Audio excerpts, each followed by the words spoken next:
So I thought I'd just give our perspective on what we see going on in the markets, and then I'll probably make a couple of recommendations about how we might find our way out of this.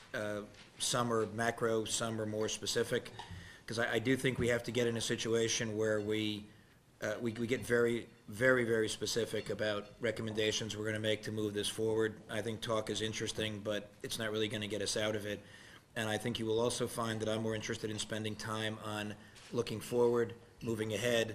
I think the historians can study all they want to about what happened. I think that's interesting, but I'm not sure it's terribly relevant in the near term.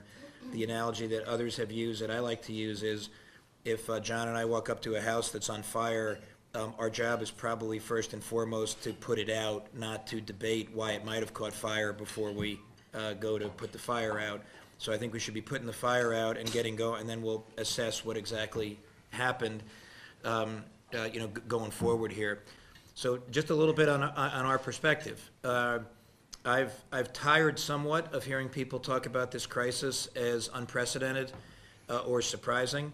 I think we live in a free market, in a country that believes in a free market. We have a largely self-regulated financial services industry, and we have an SEC that at best is under expertised, and some on Capitol Hill would say not nearly competent enough to keep up with the pace of innovation in that largely self-regulated financial services industry, and yet we throw up our hands and say, how did we get here? I mean, come on. We have a free market economy, a largely self-regulated and very innovative financial services industry, and a regulator that we know is designed not to keep up, and we're shocked and appalled that every 8 or 10 years we have a problem. I actually think that's personally what we signed up for. And if we don't like it, then we should think about getting serious about actually upgrading the regulators' capabilities. And that's going to require wholesale changes that I have yet to see any administration have the appetite for. So when the Obama administration asked us, hey, who should we think about for SEC chair, Mary was on the list of people we gave them. I think she's fantastic. I said, it doesn't matter whether you hire Clark Kent or Wonder Woman, if you don't let the person make wholesale changes at the organization, they're not really going to be able to move the needle. I can't tell you how many people who work there have told me during my career at Goldman and in this job, seemingly without any fear of attribution or retribution, that they've outlived other chairmen, they'll outlive this one too. So there is not a mindset there to keep up or change it.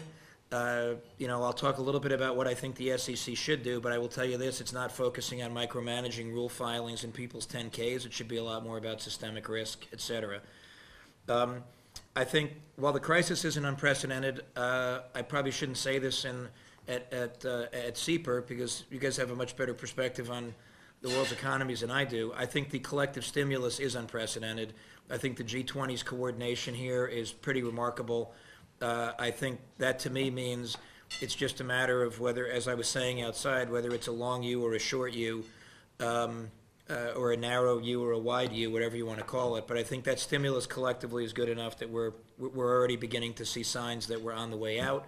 I think there's no chance of a financial meltdown. I think we've averted that concern. I thought the response to the stress test has been kind of interesting, but like anything else in life, we all kind of knew what it was going to say before it came out, so I don't think anybody found it that surprising. And for those of you who have paid attention to what I've been saying publicly lately, please rest assured I am not schizophrenic. If you looked at comments I was making 8 or 9 weeks ago before the rally, I thought people were too pessimistic. I thought that there was actually reasons to be optimistic, and I was trying to encourage, particularly coming out of the Davos meeting, that there were reasons to be constructive, that we should spend all of our energy trying to figure out how to move our businesses forward. And I was trying to be the voice of optimism when I thought everyone else was on suicide watch. So no sooner did I say that than we had what I would have to describe as nothing more than a short covering rally in March. If we think about it, all we've really done is gotten back to kind of where we were at the end of December, but it doesn't feel like that because the markets are nearly 30% off their lows. So now I've come out and people are asking me what my opinion is, and look, it's hard for me to resist the temptation to talk about this. I was a trader for most of my career at Goldman. I'm not trying to pick market tops and bottoms. I wanted people to be optimistic when I thought they were too pessimistic. Now I'm trying to get them to be a little more realistic instead of getting overly exuberant too quickly. I have no crystal ball. the CNBC guy teased me and said, "You must have missed this rally. You're just trying to talk the market back down." I promise you, I'm allowed to own no stocks. So no good can I meet so many CEOs that no good is ever going to come from me having a position in a specific company, even if I really like the CEO or think it's a great business. It's not a good idea for me, because the Look Back Option Club is going to, if anything ever happens to that company, the Look Back Option Club is just going to say, I knew this or I knew that. So I'm happy to report I don't have a dog in this fight because I don't own any stocks. Now, another sign that's, I think, good news is we have had a few successful IPOs. The one from Mead Johnson Nutrition, which was kind of a standalone one, went terrifically well. Bridgepoint Education went well, and Rosetta Stone went great. We've got two more in the pipe, Digital Globe and Solar Winds, which is from Austin, and I actually have discovered it is neither a solar or a wind power company. So when I meet that CEO, I'm going to be very curious to ask him why he chose the name Solar Winds. But Solar Winds and Digital Globe have filed. I'm happy to report they're also both going to come out on the NYSE. So I think we are beginning to get a little more credit from the technology community that maybe it's not quite an obvious choice as it seemed to be several years ago to choose NASDAQ. We've had very good success in 07 and 08. I think we've really turned a corner there. And for those of you who read some of the news in the last couple of days, we announced a pretty significant deal with Sienna that I think is very good for them and very good for us. And I think a lot of the analyst community, the investor community, and just the technology community in general is beginning to appreciate that when I say we are more a technology company than a financial services company, it turns out we actually are. We're owning our own data centers. We're building one in New Jersey and outside of London.